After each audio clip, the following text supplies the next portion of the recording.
And we are live with another Freedom Friday. It is Friday, and you are still not free, but hopefully, after watching us today and engaging in this conversation, you will be more free than you've ever been, or at least you will have the information to start upon that journey. Brother El Mekki, Sharif, how you doing? Good morning, man. Good morning. Hope all is well. 10 a.m. here on the East Coast. I know you're an hour behind us, but great to be here on another Freedom Friday. I would prefer to say that we're an hour more cautious than you are, not behind. you know, Cautious sounds right. Like, hey, y'all go try it out first. Go see what the new day has brought forth. That's right. That's right. We don't have to rush into days the way that you all rush into days all the time. Um, well, good morning, fam, and everybody who is joining us and watching and listening. Do me a favor at the beginning of the show. Please go out and share it on Twitter and share it on your Facebook to get people to come and participate in the conversation today and engage with us. We know as family, you all do a good job of that every week. So we rely on you and we count on you so that we don't have to spend all of our time advertising or promoting or whatever. We can spend more time preparing for the show. So today is kind of an interesting show. We want to talk about libertarianism, specifically to the cause of Black freedom. Anybody who follows or watches this for any amount of time knows that I often say that I'm a libertarian. Very few people know what that means if they are not themselves libertarians. I don't mean it to be a label that I wear and say I am only this, but I do create it. I do say it to say that this is a useful label when you think of me and the way that I think broadly about politics and policy and all policies. Probably I pull them through a libertarian lens, including education policy, which is the thing that we speak most about on this show. So, Sharif, let me just do a brief setup, Yeah, please and do. then I would love to engage you in conversation because that would help me even think through what's important to talk about or to say about this, because it's hard. If someone put you on the spot and said, tell me about your Christianity, for instance, you would be like, whoa, and you would be like, really, like, whoa, because I'm not a Christian. you would say, Well, I don't really have well, a listen, but Christianity, you brother. know So, how it is, though. It's just like Black people can talk about white people, and because we're in because this country. experts, you're right. That's how Muslims are in this country, at least about Christianity. A lot of So, but yeah, I hear you. I totally hear you. You get what I'm trying to say here. Absolutely. Um, all right. So listen, at the top, libertarianism as a thought system, and that's what I'll explain it as. Libertarianism as a thought system or a political philosophy is very old, and how old you want to consider it depends on how pure you want to be about what you define as libertarianism. There Hmm. are echoes of precursors and echoes of what would become libertarianism that date all the way back to Lao Tzu in China as the sage and the philosopher. And one of the philosophies that he had as a ruler was, so long as I don't meddle in their affairs or meddle in their businesses, the people will work it out. They will form their own reformation, and they will grow rich. As long as I can keep the state and the government and my ruling capacity out of their lives and out of their way, they will figure a lot of things out for themselves. And that was a very sage practice with Lao Tzu. In the Bible, in 1 Samuel 8, you will find an example of Samuel going to God and saying, God, the people want a king. They're asking me for a king. And God says to Lao Tzu, all right, well, let's talk about this. I will tell you what will happen if you get a king. If you get a king will take your men and put them on chariots and send them off to war. They will take your women and basically put them in sweatshops, and then they will take your money. They will take a portion of all the money that you make, which today we would consider to be taxes. Taxes. you know, there's another thing, somewhere else in the Bible too, when you start thinking about taxes, like Levi being one of the people that Jesus said, stand up, stop what you're doing right now, go with me, let's go. Levi was what was a tax collector of the time. He was a tax collector, hated job, a job that was heavily stigmatized, but you could grow rich, or at least it was a good occupation.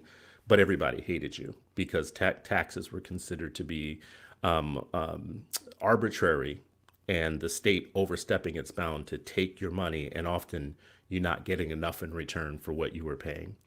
So that's in the Bible. So you see these echoes of it. You also see it come up again when Jesus is asked about Caesar, and Jesus says, "Render unto Caesar what is his, but not everything is his." Like there's some things in your life that don't belong to Caesar, that belong to you, and you never give them up. So give him the nickel that you're supposed to give him, but don't give him yourself, your person, your everything. Don't devote yourself to Caesar. Once you start moving on beyond there, you see libertarian echoes show up in Greece and in other places where the individual starts being fashioned as a being that has a right to self-ownership that hadn't existed before.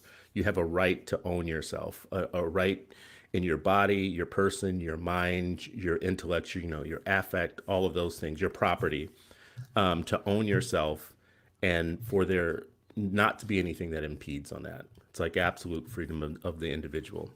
Now, I do want to say, I'm going to just quickly drop a couple of points and then I want to talk about it. So the non-aggression principle is the main principle of libertarianism. And the non-aggression principle is really anti-force, meaning you should never do anything to anyone by force. And that includes governments. So you having a right to your person means as long as you're not harming somebody else by what you're doing, no one, including the government or your neighbor, should use force to stop you from doing it.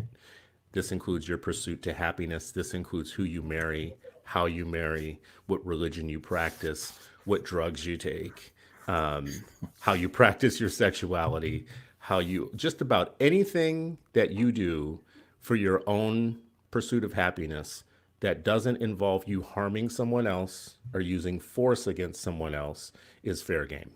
And that actually is the main principle that we should think about when we think about Black freedom.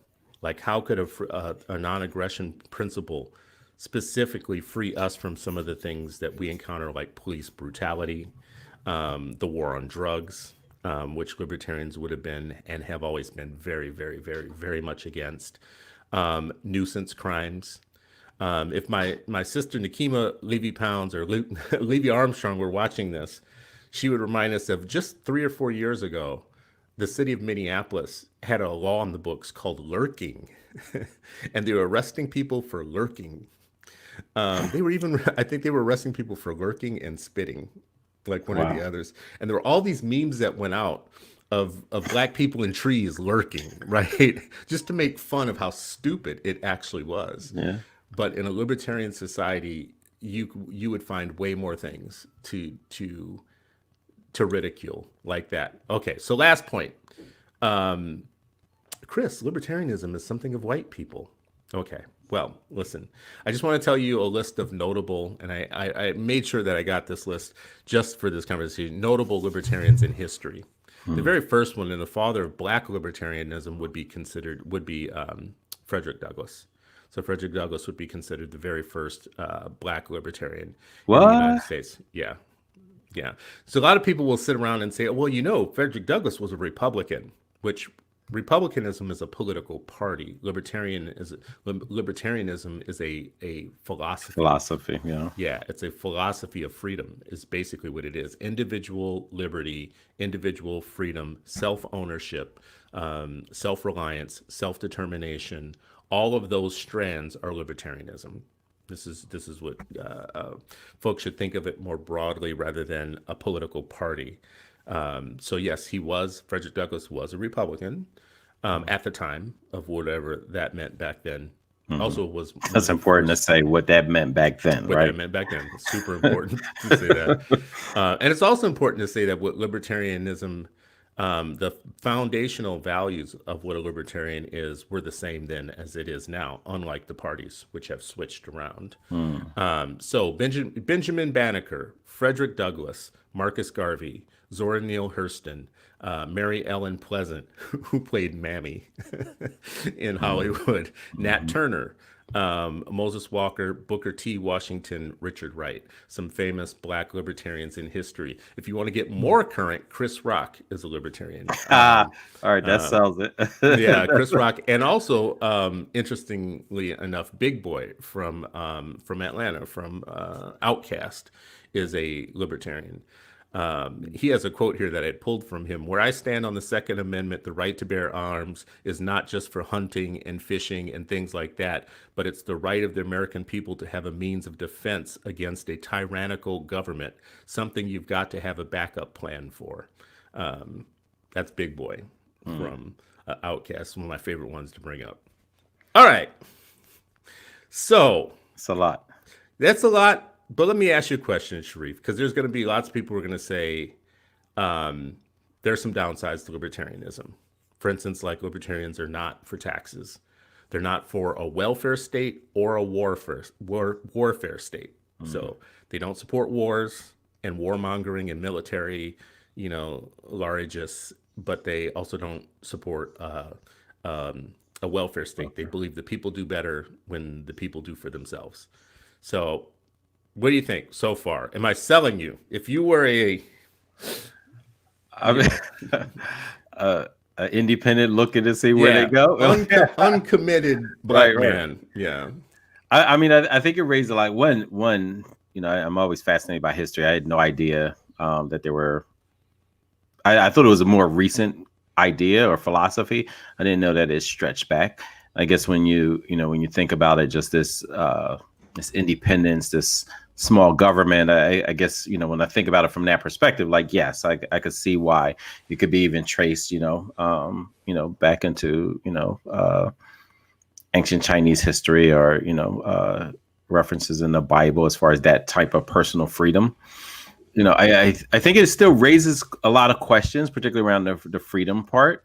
Like I 100% again, I love the idea of I think you called it non-aggression, the non-aggression pact or hmm component, and how at first I thought that just meant governments, um, but you said governments as well as individuals. Like you can't, like this whole idea of whether it's a neighbor just trying to I'm a bro to you for whatever it is that you worked for, whatever it is you have, as well as the state, that we see with police brutality and other forms of violence by sanctioned by the state, defended by the state. I guess my first question is like, you know, the taxes piece. I'm trying to understand that. Like, okay, how do we get our schools up and running? How do we do these other things? Is it like Booker T. Washington, like, hey, we're going to get private benefactors and we're going to raise and build the schools within our community? Like it's like zero taxes at all, like so just trying to understand how the other things, the good of society, the hospitals, the roads, the schools, hmm etc., how does that all play out in the philosophy? I think this is like one of the most important questions that libertarians have to deal with, because so much of what you talk about when you're a libertarian sounds like utopia. So the utopian libertarian would think that, you communities, small towns, small cities, small collectives of people working together in their own self-interest would put together their pennies and their nickels and their quarters and their dollars, not to give it to government, but to give it to themselves and their self-organized system of roads and schools, and how they get their water supply and all that. A level up from the utopian libertarian would be kind of the more, uh, I think, practical libertarian. Just a slightly more practical libertarian would say you give enough taxes to the government to do the essential functions that the Constitution calls for it to do. So the Constitution, the national Constitution, the federal Constitution, calls for government to provide for the general welfare. And that would cause you to have to pay taxes for things like police, fire, military, Some utopian libertarians don't even think that you would pay for or fire departments or police, that you would self-police and that you would have your own fire departments, that you yourself would Kind employ. of like the volunteer Yeah, fire department that some townships have. yeah. I mean, like even right now, when people talk about defund the police, you do start getting into, people would consider that a pretty left wing thing, a radical thing.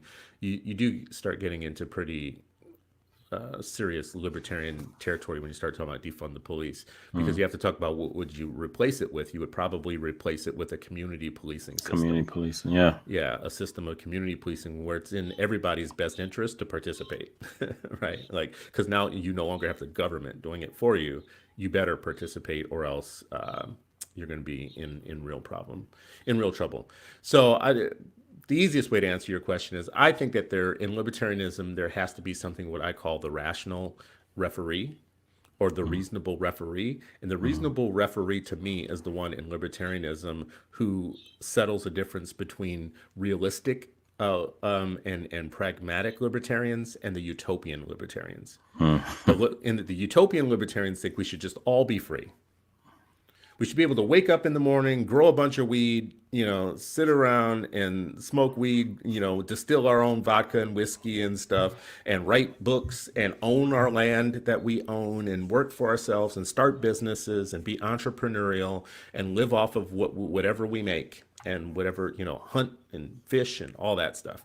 Do what you do, go out and see all the little insects and stuff and make friends with them and everything. I found some slug eggs the other day. See, you're trending towards libertarianism. Bro. I'm telling you right now, you're trending towards it. But the rational referee would say to the utopian, okay, but we live in a real world where we already have a government, taxes, military. There are world threats. There are threats on the world stage where we will have to fight some wars. So the referee has to be able to say between the two of them, okay, let me settle the difference between the two of y'all.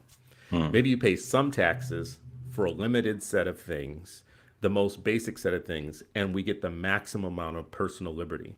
Meaning you can smoke, you can drink, you can ingest whatever you want, you could be a sex worker, you could do whatever you want. The maximum liberty as long as you're not hurting anyone else. And who defines hurting? Like, is it, like who defines that?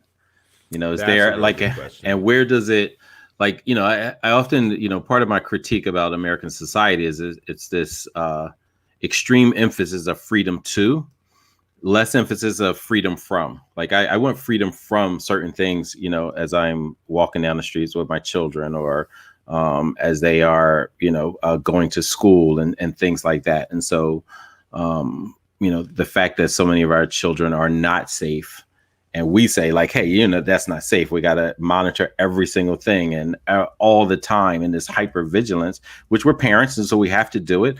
But it seems, I'm just wondering, like, okay, if it's the harmful aspect, is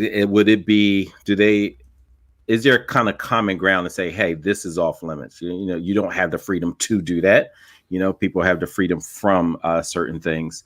And then I think the second point that makes me think about is, and as you said, like this rational being, because some things are already established. One of the things that's also deeply entrenched is the lopsidedness of power, right? Like, can something like libertarianism even occur in a country that's already established with such lopsided positions of power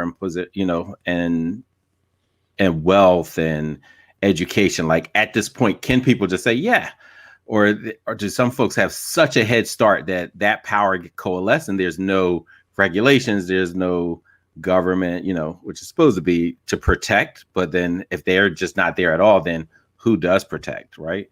And particularly in a country with, as you said, big boy reference, everybody, what is it? 60 million people got guns. So who is it? Just ends up being the most powerful, the strongest allies, then become the dominant, overall, all over again.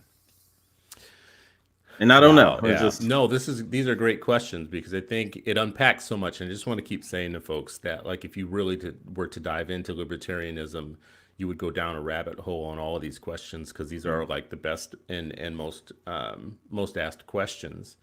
of libertarianism. So number one, let me just back up and say that I think that libertarians do place a lot of faith in the Constitution and in the courts to do their job in terms of settling differences between people.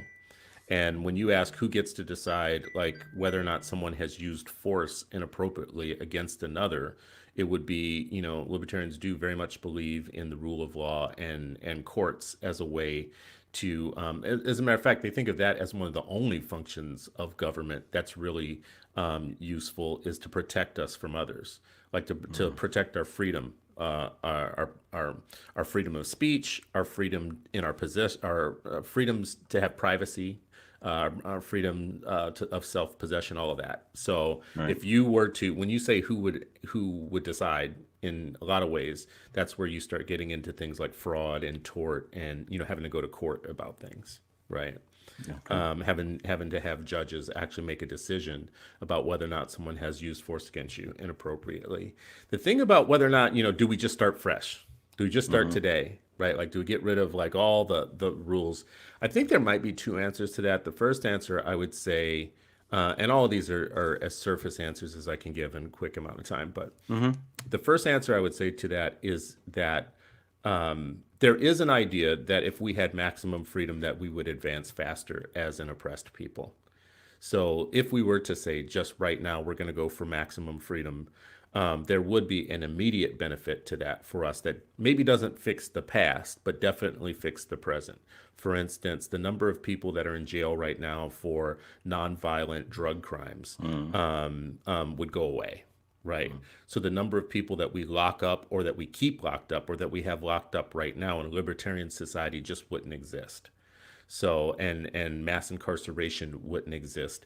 And when you go down a rabbit hole in YouTube and you see all these videos, police officers stopping black folks for things and then going all through their car and all through their possessions and pulling them out and throwing them on the ground, and you have people on the right who say, well, you should have just complied. You should have complied. You just should have complied. That's a very anti-libertarian thing to say, like to say, well, you just should have complied with the state agent who's using force for no good reason on you constantly all day long in all of your communities. You're You should just resisting accept arrest. it. I shouldn't have been arrested in the first place. I Like, shouldn't have been arrested in the first place. I shouldn't have been stopped in the first Exactly, place. exactly. Like for instance, something like stop and frisk is a very, very anti-libertarian policy. The idea that you would just, every black or brown kid that walks by you would grab them, throw them up against the wall and ask them for ID and whatnot.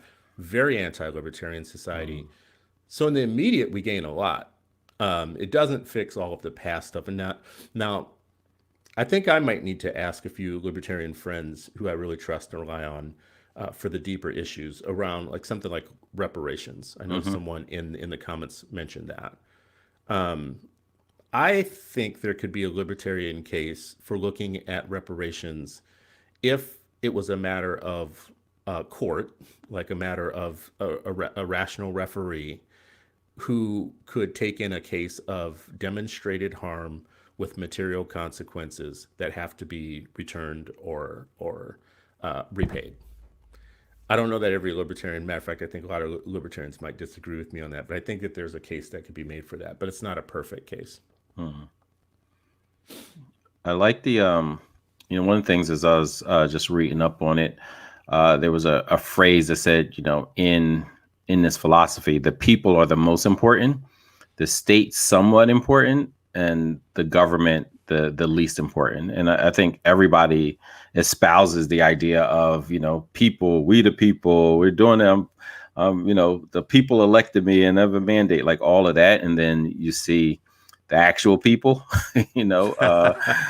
don't actually benefit from, the systems that are there. And we've seen over the last 4 years, the people can actually, it can be a landslide or quicksand to worsen, but it's hard to point to where there's drastic improvement, right? Like even if we say, the end of the Civil War, there was Reconstruction, but then you also see what the wealth gap, the land ownership, the institutions that were built during that time. Let's compare the institution like HBCUs that were built 100 years ago as opposed to the institutions that are being built today, right? It's such a vast, difference. And I just, I do think this idea of putting people first and what their needs are. Um, but I agree with you. There has to be something that still protects the people, whether it's, the courts, and I'm always like, the practical nature, like what happens, when there's a grievance, you know, who's the court, how do they get in that position, all of those kind of things, and I can also readily acknowledge that, just the system that we have ain't it, like, yeah, we're trying to get better, and we're pushing and challenging folks to get better, but just the system itself as a two-party system, that ain't it. Like, I just don't see that being the final solution. Well, and relying on government for so much. I mean, generally, when you start talking about like, reliance on government, that sounds an awful lot like Republicans and the right wing. Get government out of your life. And I think actually that's something for libertarians actually to step up and say, well, let's talk about that real quick. Mm. There are a lot of ways that people want government in your life. Republicans want government in your bedroom, right? For instance, like they want government in your uterus. For instance, they want government in your blunt that you're smoking, right? They want government in all kinds of ways in your life, even as they're out here telling people, let's get government out of your life. They say things Yeah. to you like, if you hadn't resisted arrest, you wouldn't be dead. Hmm. Hmm. Right. Okay. Well, wait a second. Let me get this right. We're supposed to be a government that is governed by the consent of the governed, right? And you mean to tell me I can be selling a cigarette for 5 cents on a corner and it get executed on a street by the state agents, which are police officers, and that's okay with you? So a conservative would say yes to that, right? Hmm. A lot Yeah. of conservatives would, not all conservatives, a lot of conservatives might say yes to that. You should have complied. Libertarian would say, oh, hell no. Right? First of all, the state agents should not mess with you until you have done something, right? Like there should be a reason, number one, to pull you over reasonable suspicion that you've committed a crime or Besides your participating in a skin crime, color. besides your skin color, right? Or you look suspicious, or I smelled something that, made me think that you should be pulled over or whatnot. Black folks, if we, in many of our communities, if we got government out of our way in certain ways, in the way that we're policed, the way that we're educated, the way that we're governed and ruled, those to me would be huge victories and huge wins for us, right? Yeah. And there was a time, I don't know how I should say this, when we talk about Booker T. Washington building 5,500 schools across the American South and working with philanthropists to do it, and having black people have to pay a portion of that, a third of the income themselves for the schools that they were building, and that Hmm. they were building them with their own hand, and they were hiring their own teachers, and then they had control over the pedagogy and the curriculum that were in those schools. That's very libertarian, right? And that's what gave you your first generation of what I would consider to be the precursors to the black middle class, right? Those 5,500 Southern schools and then the HBCUs that educated them at the top gave you your first black middle class. That first black middle class started building civic societies, small communities that had a little something, right? That Hmm. eventually got washed away by white racism. But you get to the 1970s, you go left and you start seeing welfare. The state replaces the father. The state replaces your means of production. The state replaces your own agency, your own ability to do for self, and then your muscles, your libertarian muscles, atrophy over a period of time. And now we're in a modern age where we're completely at the will and the mercy of the government. Now we didn't build up businesses like we should have. We didn't do the Garvey plan. We didn't do the Malcolm X plan. We didn't Hmm. do the Frederick Douglass plan. We didn't do the Booker T. Washington plan. We threw our entire libertarian heritage to the fire. There's a lot of blueprints fueling the furnace. you know. Bro, we threw all the blueprints out, and all of those blueprints were libertarian blueprints, by the way. Even the Black Panther Party, which arguably would be considered a socialist blueprint, was actually a libertarian blueprint, right? The founding of the Black Panther Party was a nationalist founding in the same way that America had its founding. The first patriots of America were libertarians in nature, and they founded a thing called America by creating a new nation out of the English nation. The Black Panther Party sought to create a new nation out of the American nation. So every bit of like Huey P. Newton would be Crispus Attucks in a different time, right? But we keep throwing the blueprint away that is the self-determining blueprint and keep joining the team time after time again. Yeah. I mean, I listen, the idea of not relying on the government and being not cautious isn't the right word, skeptical. It's a deep reason for that. It also sounds like though there's, and maybe we should just be more optimistic about life and people, but like that same wariness about government, there's also wariness about people too, right? Like, like just can I rely on my fellow human being? And this is why I think communities are so important, because at the base of community is trust and commitment, right? And this idea of unity.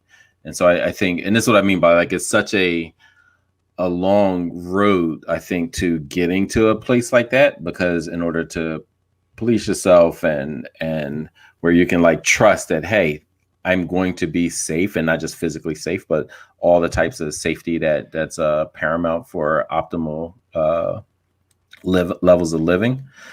Like that's a big deal. And just like, all right, who, again, back to, and yeah, the policing thing, like, man, I'm just on that alone, I might become one, right? Just because this idea of, the state and and we talk about the murders because that's what gets to the top of the, your screen or your feed or whatever. The level of harassment,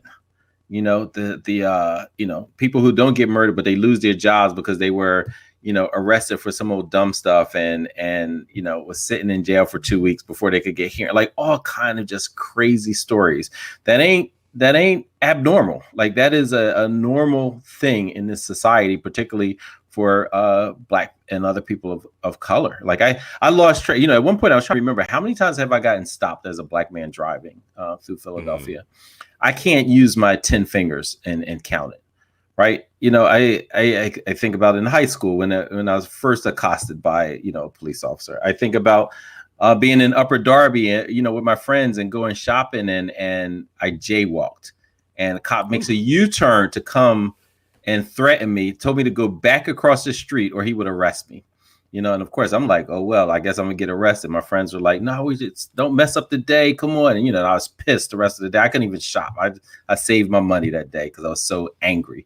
And so like that alone, like less of that stuff or eradication of that kind of stuff, man, I'm kind of halfway there. Like just that alone, man. I mean, it's just such rage just associated with, with the state and how it's sanctioned and how they believe like I can do anything because they've been told and encouraged that, yeah, you can pretty much do anything. Mm-hmm. I mean, I know that when I lived in Minneapolis, for instance, there's one part of town in Minneapolis, which is the part of town that has the biggest concentration of African Americans in the city. And I would spend a lot of time going from place to place in Minneapolis and never get pulled over for anything. And I can remember the few times that I had meetings with a nonprofit or something in this one part of town that all the times I ever got pulled over in Minneapolis was only there, right? Minneapolis isn't a very big city, so it's just like a set of neighborhoods, like up to the left north of the city, and I would have to say 100% of the times that I've ever been pulled over was in that part of the city, and sometimes multiple times in the same trip going somewhere. Right, like pulled over here and then pulled over here, and it was almost like all the police in the city lived there, know. Yeah. And I thought to myself, what you doing in this neighborhood, kind of thing. Well, and it wasn't even about me as much as it was about that's how they policed that part of town. So if you were a citizen in that part of town, the chances that you were going to have interactions with the police, which increased your chances of being caught for something, which increased your chances for actually having some sort of record over time, just compounded itself just by living there. Right.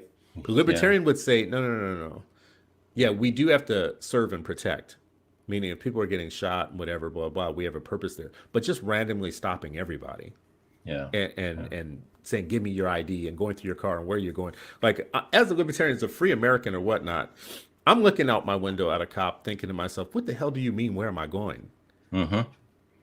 Like, what Exactly. year is this? You I, know?" yeah, and those are the things I don't answer. Like, I don't answer questions. yeah, which ends up in different things, different situations. I just did an interview with brother Bill Anderson here in Philly. We're talking about the talk, right? And it's funny, Mm-hmm, like how much we're mm-hmm. talking about police and this philosophy at the same time, right? Because I think just the whole idea of what service means to us and what does protection mean to us as opposed to other folks. But your story reminds me of Ferguson and some articles that highlighted how often in Ferguson they described, I think it may have been 60 Minutes or something, where it showed that somebody's New feeling addition to the show. somebody where they showed like how the police had the whole system set up was that the speed limit would increase by like 5 miles or decrease by 5 miles right down the street, right? And so then they were waiting. You cross this street, and then it's instead of 25, it's 20, and you're still doing 25 just from a block, right? And they had all these types of traps, right? Like not like somebody's going down the highway and speeding, like literally from block to block, changing it just because that would give you the reason to stop. And then there were other things that showed how much revenue, and I think Philadelphia was also included in one of these reports. How much revenue? I don't know what she's measuring.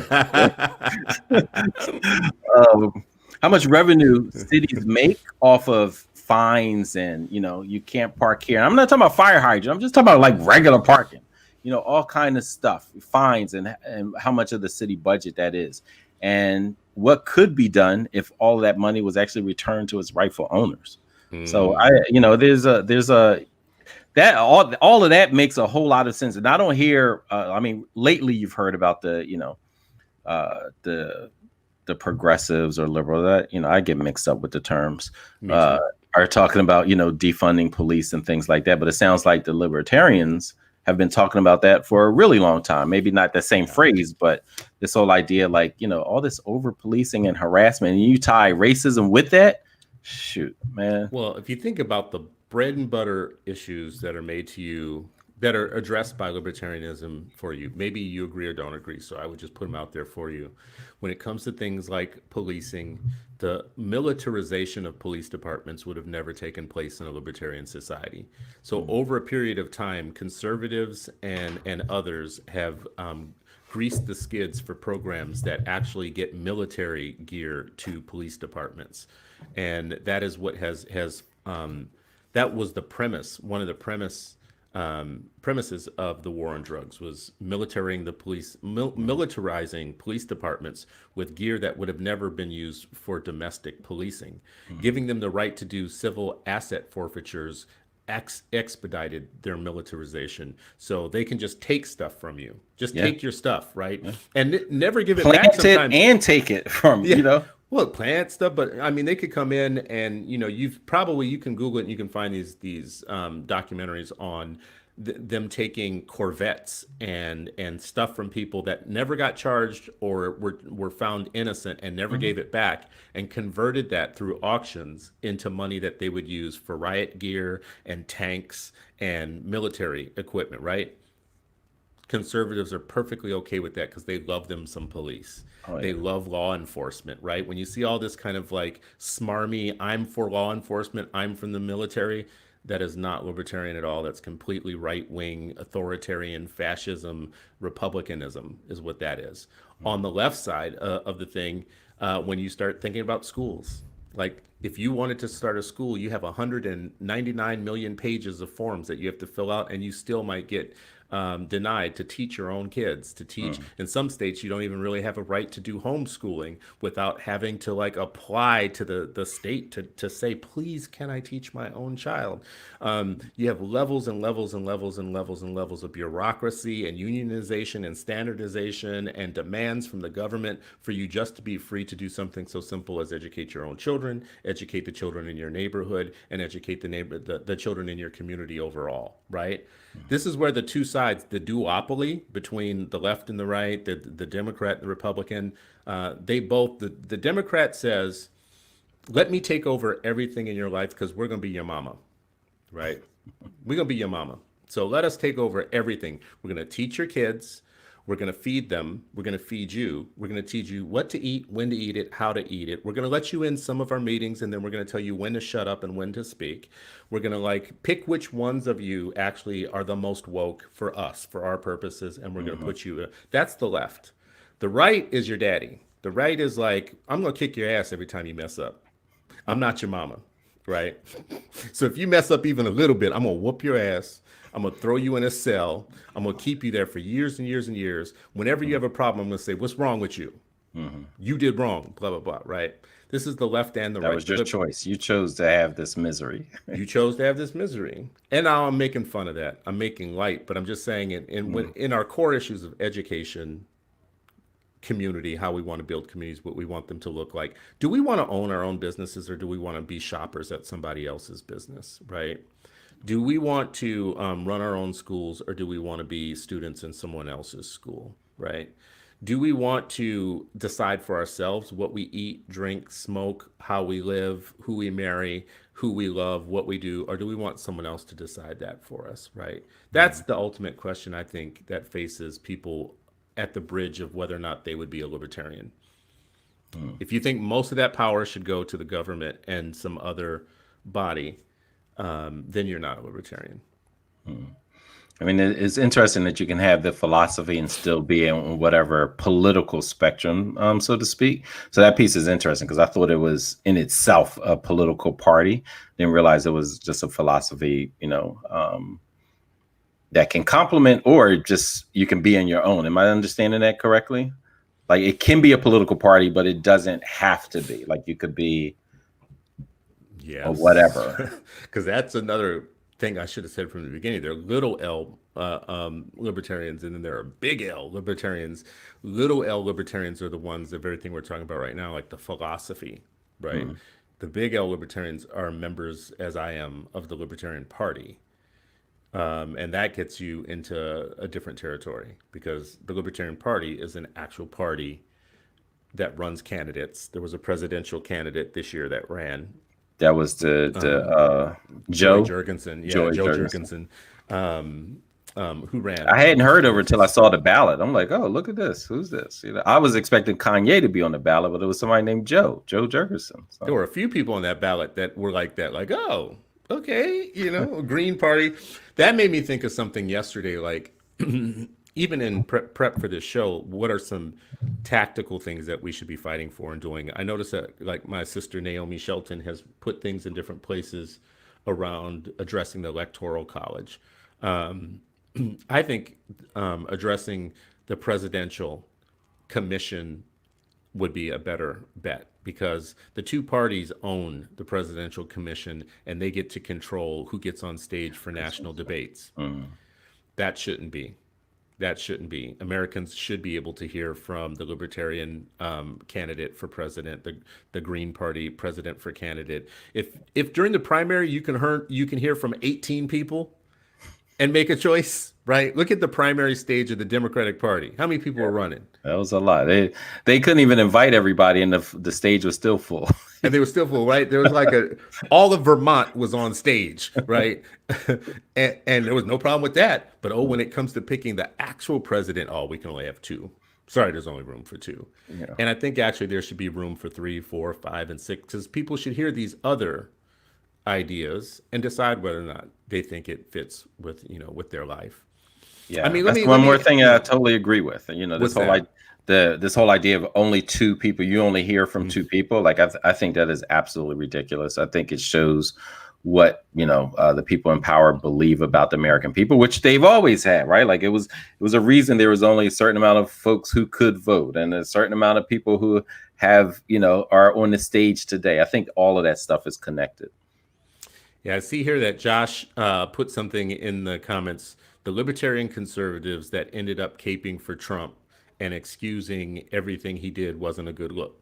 I don't know of any libertarian conservatives, right? I definitely don't know any libertarians that caped for Trump at all. Like not an actual libertarian. I mean, that's kind of like saying there were black folks that voted for Trump. Now, I'm not going to say the same thing. I'm not going to say, well, I don't know any black folks that voted for Trump. I really don't, actually. I was about to say, but do you know? I probably know some black people that maybe voted for Trump. Some secrets. Who won't tell. Some closet Trump supporters because they look a little sus. A few of them do. But maybe there were some. But I think Trump is a good example of why you need libertarianism, because everything that he was about in terms of arbitrary rule, the state has all the power. I can just by executive order change the world. I can remember Stephen Miller doing a press conference early in his tenure saying, the powers of the president are pretty substantial and will not be challenged. He said some crazy stuff like that. People should go look it up. It's just nuts. It's like, this is a monarchy. Yeah, it's a monarchy. Would never happen if American voters were libertarian. Right? That sort of thing would never happen. You know what I would say, Sharif? The biggest rub for black folks, I can talk all night and all day about the freedom aspects of libertarianism, and I would think I would get a head nod from most black folks. Mm-hmm. We're like, yo, I feel you, bro. When you start talking about state welfare and benefits is when I think I would have the most problem. And you mentioned something that I think is really important. You're like, okay, I get getting state power out of my life, but what about people? Like, I don't always trust other people. And that's the reason why government exists in some ways, is that people don't trust other people. I mean, I don't know how else to put it. Like the idea that we would all come together and form a safety net for ourselves is not something that I think people would buy. Yeah, I mean, especially like when you're talking about like the minority numbers, and I hate that term, but like we were like 13%, and we're like, we gotta rely. We can't rely on these jokers now just to vote a good way. Now we're supposed to, like, without government and rely on them. Like I think that's a heavy ask to ask. I can't think of many things. Not that we can trust everybody, not that we can trust government either, right? Like, it's not like we feel 100% protected, right? Like, I'm definitely not saying that either. But it's kind of like, again, what do they say? You can't escape and you can't win. Like here we are stuck. Not to be, fatalistic, but like, damn. I think government has bred that in us over time. I think government over time, it's been one of the slavery mechanisms that government has bred into not just us, but I think schools have bred that into all people. False notions of patriotism, false notions of belonging to a big nation and abiding, being an obeying citizen, creating kind of the model citizen is one who obeys, who is, kind of moderate, blah, blah, blah, whatever. And using schools to teach all people, white and black, to basically be that kind of ruled, to be governed, right? You're supposed to be giving the government your consent to be governed. And the government is actually training you as a child of what type of citizen it wants to govern later in life, right? And it wants you to be docile. It wants you to say things like, well, you shouldn't have resisted, right? Like, you shouldn't have resisted arrest, rather than saying, you don't have the power, or you shouldn't have the power to interrupt my journey from here to there unless you believe that I've committed a crime, right? And I think it makes it hard for us to even imagine a world where we would take care of each other, where we would educate ourselves, where we would feed ourselves. If you say things like black people, I mean, how many millions of times have you heard this? And we've said it on Eight Black Hands. Black people have like $1 trillion worth of wealth, or $1 trillion worth of. There are whole industries that are based on us, right? Yeah. And we don't control them. Yeah. Right. Hair is one. Let me just say this. In the United States, you need a license. You need a license to braid hair, for instance, which is an example that libertarians trot out all the time. So you have entire black communities where you have black people doing hair who have to pay a license, pay for a license, keep a license, even though sometimes they end up doing it in their garage or in their home or whatnot, and they're great at it or whatever. There are barriers to them actually making a business out of it. Then the hair that they use sometimes actually they're cut out of the chain of buying that hair by global Asian enterprises who won't sell to black people, right? So you have an entire industry that's based upon black uh, consumership without black ownership. Mm-hmm. The fix to that problem isn't government or government election. The first fix of that is getting government out. Like you shouldn't need a license to braid hair. That's just dumb. You should have to pay money to the government to braid hair. Right? It puts all of our and I, you know, again, I hate this term, but it puts all of the sisters who do it in the neighborhood and in college, right, help pay their way to college in the black market, so to speak, right? Like it makes it illegal just for doing what our community does for each other. I'll tell you how I learned how deep that one is. When I moved to where I live now, which is a very, I would say it's white. It's very white, right? Where I live now. I knew someone who I had mentored in high school who was in college now, in a college near where I live now.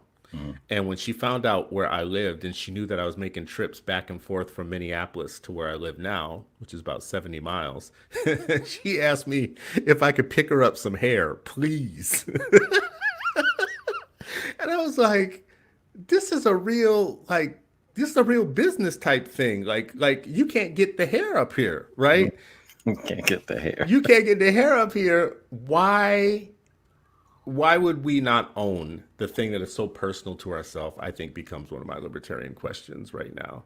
Like, why wouldn't we own that thing from top to bottom? We're always talking about the achievement gap. Why do we need government schools if 99% of what we say about them is not good, right? Why do we need to keep supporting right wingers and left wingers who can't rein in their own police officers and their police unions? Right. Yeah. But so let me ask this. So where is there a concept of the public good besides just the just the good of the people? Is there a concept of the public good?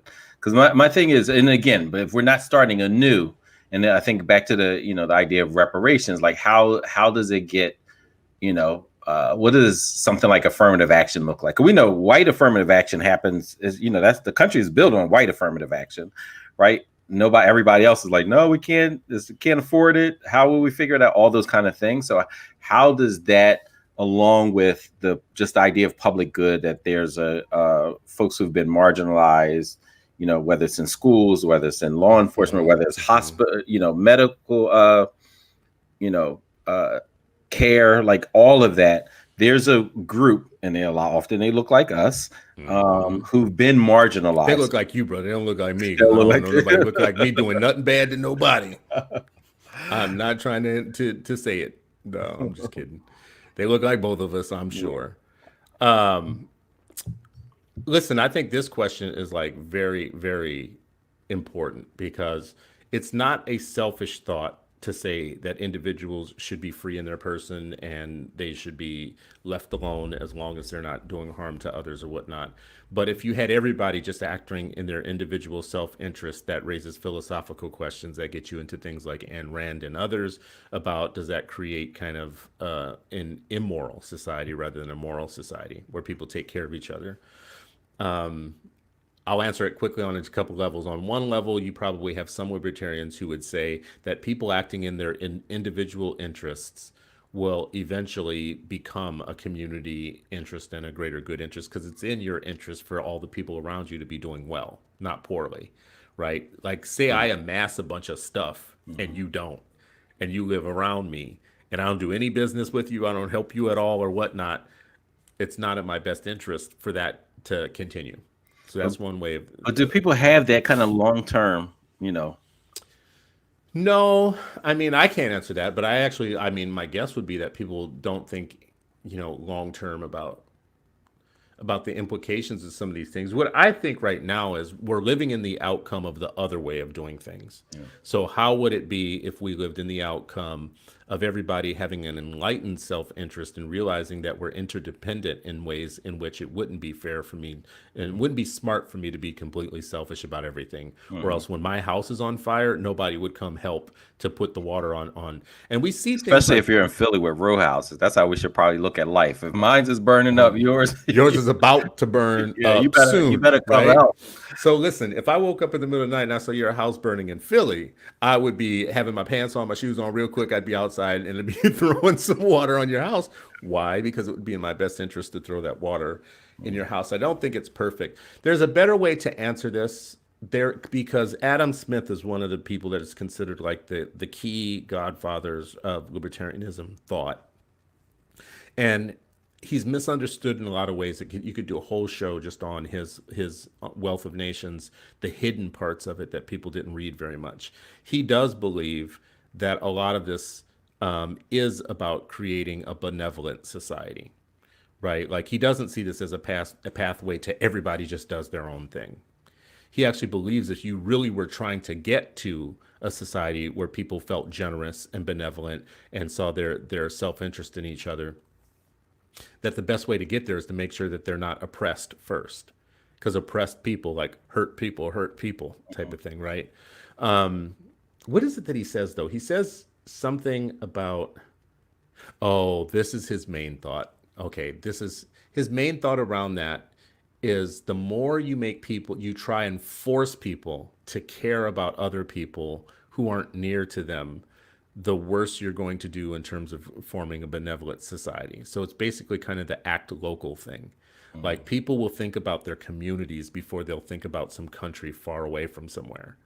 So if you're trying to tell people you need to care about people in Kentucky and you live in Harlem and conditions are bad in Harlem, you'll have to force them to take the money out of Harlem to give it to Kentucky because they will be saying, wait a second, what about Harlem first? So his whole thing is if everybody acted locally, the whole country would be better. I don't know if that's his whole thing, but it's a big part of it. If I act locally and you act locally in Philly and someone else acts locally in Oakland and wherever, eventually the whole country will be better for that. And we'll sustain it longer because we care. It's in our home turf. All right, so now we're coming to the end of our time. I want to ask this of our viewers or watchers. Let me plug in real quick before I lose y'all, like for technical difficulties. So Sharif El Mekki, now knowing what I've pitched you as libertarianism, which is not the perfect pitch of libertarianism, someone else could do it better, but why I subscribe to it. Would you move that direction? And I'll ask people watching, fam, in the comments, listening, hearing, seeing, knowing what you already knew when you came in and knowing what you know now, do you think that libertarianism could increase Black progress and Black freedom? So I'll start with you, Sharif, and ask everybody, put it in the comments, see what folks say.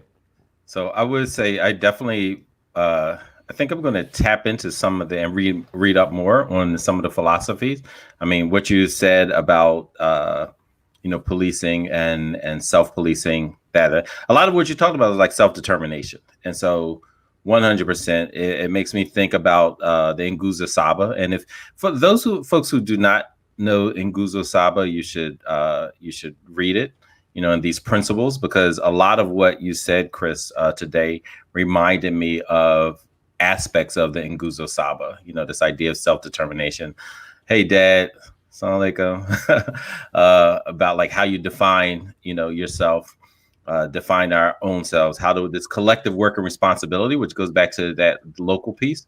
That also resonated with me, like that spiritual concept of charity begins in your home. And if you look at your home as your community, then all of that makes sense, right? And so I still think I would need to think deeper about, where does the public good, right? How does, what is this idea of civil rights and racial justice? How does that play if it's just reliant on the 300 plus million people or, in America? Like, how does that all play out? And even if it's a microcosm of the city of Philadelphia, for example, like how would this all play out, at the end for the folks that have been on the bottom end of the or maybe the top end of the seesaw, the lopsidedness of how society is today. I love that answer. As always, you're mellow about it. You're like, I like this about I it, very like much like an this. educator, and I love that about you. That whole collective work Yeah. responsibility and community based, like I 100%, Well, I you don't want know, to throw a wrench into it in the end, but there are philosophies that libertarianism actually would object to, and one of them is Ujamaa. Actually, Ujamaa in the way that it was purported to work in Tanzania, which was familyhood or means extended family. The way that it was implemented was, basically very much socialist in the sense that you work for the state in a lot of ways, and then the state provides for your goods. But I don't want to throw that in at the end because that's a whole other discussion. But I will say, let me ask you just the question just slightly differently then. mhm. If I didn't call it libertarianism, would you think that it would be realistic to be re-engaging black folks around the plans of like Marcus Garvey Yeah, and the platform of the Black Panther Party? unequivocally, yes. So that's the way we need to start selling.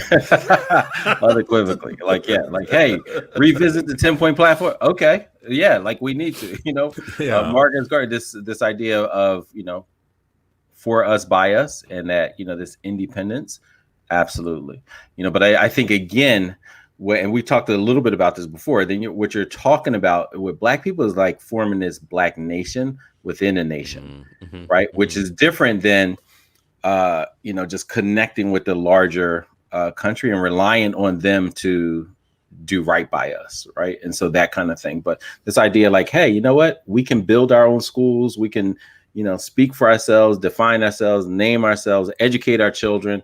Like, we can do all of that, but I would also say, like, there still needs to be a reparations lever to fix it, right? Like, if we're, have even with all the spendable wealth, there's also a deficit. So if ours is $1 trillion, what is the folks who has been stealing from black communities all these generations? What is that, right? Like, so still leveling it out in some kind of way. But absolutely, I think talking to our people about our work within our community and ownership of our ideas and educating our children. Yeah, you right, might folks, you want to heard it start here, folks. repackaging that. Sharif is a probationary libertarian now, just so y'all know. He has just hit probationary libertarianism. I don't think that the people in the comments are feeling it as much. I'm glad to just be able to have my say and be able to say, well, first of all, I saw a couple of people say I'd have to research more. Some of this sounds interesting. Vashawn just said that that we should revisit things like Garvey's plan and those platforms and teach it to the next generation. So things like that. I think where the most concern will be around is where the safety net would be. Yeah. And the answer to that, honestly, is not a good one. I mean, it's not a perfect one. The answer to that is, let me not say it's not a good one, because to me, it is a good one. The answer to that, to me, is we are the safety net, right? And we're not acting like it, and we haven't been acting like it at least since 65, because we were trained to actually stop thinking about us and to start thinking as individual house dwellings and rooms in the projects, where our main connection is between us and welfare, not between us and us. That was trained into us. That's not something that always existed. I mean, there was a point in time in my grandmother's life, for instance, where no one went hungry in the neighborhood, even though everybody was poor. But no one ever went hungry, right? You didn't need government actually to stop everybody from being hungry, because she lived in a network of women that were cooking red beans on Mondays, every Monday. And if you didn't have one of the key things that went into your red beans on Monday, you got one of the key things through a phone call. Yeah, that's right. stuff. Yeah, I mean, and that's the stuff that I just love about community. I think any ways that we can bring that back. What my father mentioned in there was about, like, he grew up, both of my parents, they grew up in all black neighborhoods, and my father's neighborhood was the Black Bottom, right? Like, and they were, while some people use it as a disparaging term, other people use it like, yo, that's my community. This is where people, take care of each other. This is where, they're rallying around each other's needs. And so it also makes me think of Dr. Eli Stanford, one of my classmates at Nathal Musasa. You met Mama Fasad, the principal, who founded it, right? Like, and so I remember, so Eli was going to medical school. And I remember at one point, she tells the story a lot, like she needed support, financial support. You know where she said it? At Kwanzaa. At Mama Fasad's house. She's like, hey, here are my needs. And the community, both there as well as when they took that out to other people, like that's how that helped her get through medical school at one point, right? Like it was that collective. Wow. And so it makes me think of stories that I read where it's like, hey, you're going to school. And this is why for us, education is not just our individual and what we hang on the wall. It's for our community, right? Because our community would band together and say, hey, we can't send everybody, but we're all chipping in to send you. And so suppose it's not that one person, suppose we're sending hundreds or thousands. And that's, that collective work and responsibility is, I think, is germane to our success. And we need to, kind of get back to those roots. I think that actually is a great place to wrap and say, that is what it's about in the end, is that we've replaced helping each other with focusing on a third party to come in and help us, like a third entity.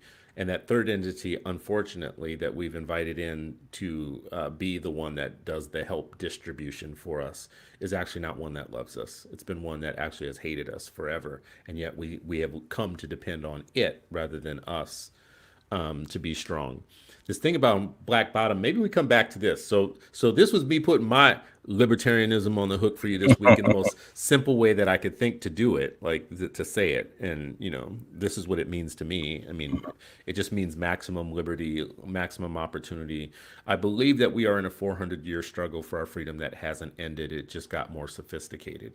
And for me to be able to end that, to the most elegant solution to me to winning that 400-year ceaseless war on us that never stopped is libertarianism. It is basically to join the people, even within the other team, who actually believe that that there's been an improper use of force and oppression by the government.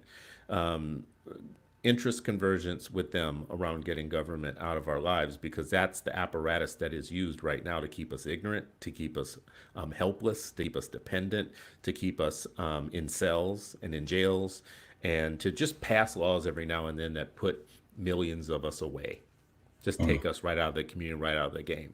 Wouldn't happen in a libertarian society. So that's kind of my main pitch for it.